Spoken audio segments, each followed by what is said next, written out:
We are Onyx Imaging. We are the highest rated and most reviewed printer service center in Oklahoma.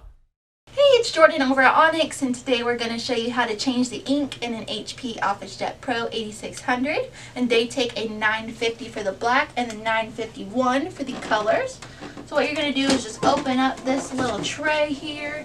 It should move all your inks around and bring it right up to the front for you. Here they are. So now you just pick which one's low, and you press it in, and it should just pop out real easily. Then you take your new one, pop it right back in, make sure it clicks in, and then shut, and you're good to go. If you guys need any supplies or a quote, give me a call. Have a great day. Thank you for watching.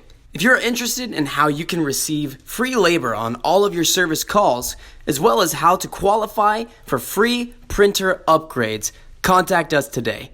We are here for all of your printer and office supply needs.